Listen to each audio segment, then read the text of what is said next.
रानो ने मिट्टी और गोंद की मदद से उन कांच के टुकड़ों को बड़ी खूबसूरती से दीवार पर जड़ दिया। जैसे ही दोपहर की धूप उन पर पड़ी, पूरा घर जगमगा उठा। घर से निकलने वाली सतरंगी किरणें पूरे जंगल में फैल रही थी।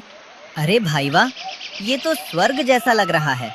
रानो, तुम तो जादूगरनी निकली। जी, सुना आपने? रानो के घर में असली हीरे जड़े हैं। अगर हम रात को वो हीरे निकाल लें तो हम जंगल के सबसे अमीर पक्षी बन जाएंगे। सही कहा गोरी, आज रात रानो के घर की चमक फीकी कर देंगे। कालू और गोरी चुपके से घर के पास पहुँचे। रानो ने एक कांच का टुकड़ा दरवाजे पर ऐसे लगाया था कि बाहर की हल्की चांदनी भी अंदर बहुत तेज दिखती थी। अरे अरे बाप रे, अंदर तो कोई दूसरा कौवा खड़ा है, और वो भी गुस्से में। कालू को शीशे में अपनी ही परछाई दिखती है और उसे लगता है कि कोई रक्षक खड़ा है। भागो जी, यहाँ तो पहरेदार लगा रखे हैं रानो ने। माही चील अपने पहाड़ पर बैठी थी। ये जंगल में इतनी रोशनी कहाँ से आ रही है?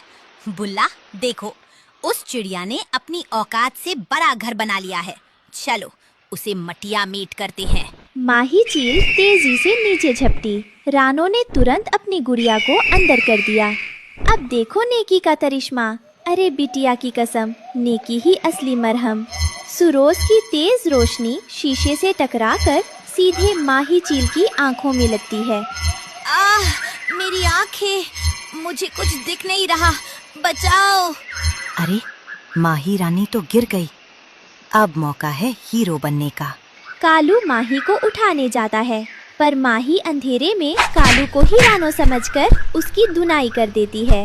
अरे भाई वाह, मैं कालू हूँ, रानो नहीं। छोड़ो मुझे। गजब हो गया भाई।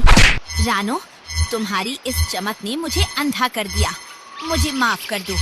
मुझे समझ आ गया कि रोशनी को कोई दबा नहीं सकता। माही बहन, रोशनी दूसरों को अंधा करने के लिए नहीं, रास्ता दिखाने के लिए होती है। अरे बिटिया की कसम, नेकी ही असली मरहम। रानो ने घर के बाहर छोटे छोटे कांच के टुकड़े और लगा दिए, ताकि रात को भी जंगल में हल्की रोशनी रहे और कोई पक्षी रास्ता ना भटके। रानो, तुमने तो पूरे जंगल का अंधेरा ही मिटा दिया। अब रानो का घर सिर्फ एक घर नहीं, बल्कि जंगल का लाइट हाउस बन गया था। कालू और गोरी भी अब चोरी छोड़कर रानो के घर की सफाई में लग गए थे। माही चील की हार की खबर जब भुल्ला चील तक पहुंची, तो वो गुस्से से पागल हो उठा।